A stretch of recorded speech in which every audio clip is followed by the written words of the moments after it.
A Bloch wave, named after Swiss physicist Felix Bloch, is a type of wave function for a particle in a periodically repeating environment, most commonly an electron in a crystal. A wave function psi is a Bloch wave if it has the form, where r is position, psi is the Bloch wave, u is a periodic function with the same periodicity as the crystal, k is a vector of real numbers called the crystal wave vector, e is Euler's number, and I is the imaginary unit.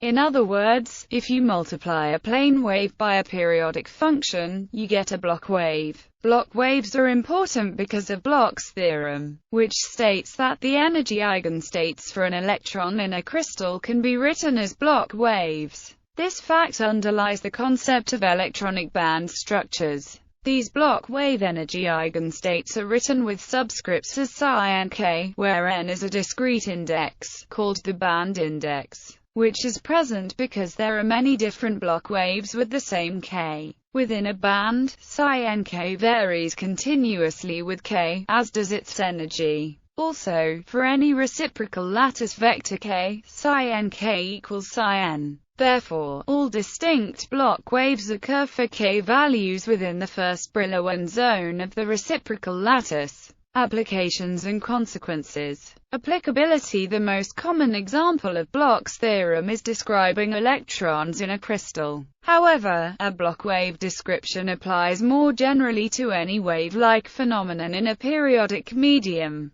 For example, a periodic dielectric in electromagnetism leads to photonic crystals, and a periodic acoustic medium leads to phononic crystals. It is generally treated in the various forms of the dynamical theory of diffraction, meaning and non-uniqueness of the k-vector. Suppose an electron is in a Bloch state where U is periodic with the same periodicity as the crystal lattice. The actual quantum state of the electron is entirely determined by psi, not k or u directly. This is important because k and u are not unique. Specifically, if psi can be written as above using k, it can also be written using where k is any reciprocal lattice vector. Therefore, wave vectors that differ by a reciprocal lattice vector are equivalent, in the sense that they characterize the same set of Bloch states. The first Brillouin zone is a restricted set of k-vectors with the property that no two of them are equivalent. Yet every possible k is equivalent to one vector in the first Brillouin zone. Therefore, if we restrict k to the first Brillouin zone, then every Bloch state has a unique k. Therefore, the first Brillouin zone is often used to depict all of the Bloch states without redundancy, for example in a band structure, and it is used for the same reason in many calculations. When k is multiplied by the reduced Planck's constant, it equals the electron's crystal momentum.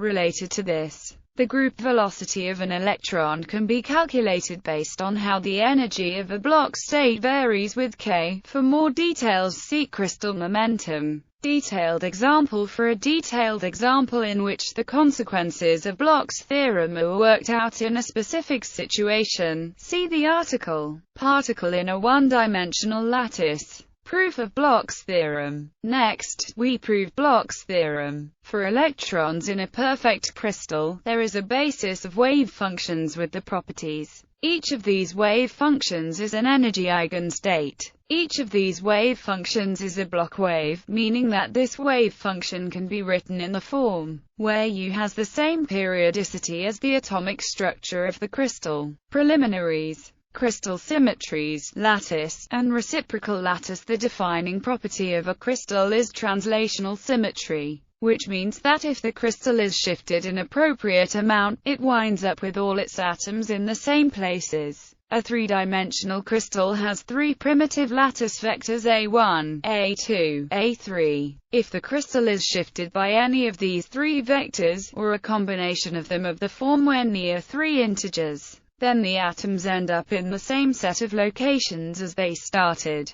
Another helpful ingredient in the proof is the reciprocal lattice vectors. These are three vectors b1, b2, b3, with the property that I by equals 2 pi, but I bj equals 0 when ij. Lemma about translation operators. Let denote a translation operator that shifts every wave function by the amount n1a1 plus n2a2 plus n3a3. The following fact is helpful for the proof of Bloch's theorem. Lemma: if a wave function psi is an eigenstate of all of the translation operators, then psi is a Bloch wave. Proof: assume that we have a wave function psi which is an eigenstate of all the translation operators. As a special case of this, for I equals 1, 2, 3, where Ci are three numbers which do not depend on R, it is helpful to write the numbers Ci in a different form, by choosing three numbers θ1, θ2, θ3, with the 2 pi I θ I equals Ci. Again, the θ I are three numbers which do not depend on R. Define k equals θ1 b1 plus θ2 b2 plus θ3 b3, whereby are the reciprocal lattice vectors. Finally, define then. This proves that U has the periodicity of the lattice. Since psi equals ak-ρ, that proves that the state is a Bloch wave. Proof. Finally, we are ready for the main proof of Bloch's theorem. As above, let denote a translation operator that shifts every wave function by the amount n1a1 plus n2a2 plus n3a3, where near integers. Because the crystal has translational symmetry, this operator commutes with the Hamiltonian operator. Moreover, every such translation operator commutes with every other. Therefore, there is a simultaneous eigenbasis of the Hamiltonian operator and every possible operator. This basis is what we are looking for. The wave functions in this basis are energy eigenstates, and they are also Bloch waves. History and related equations.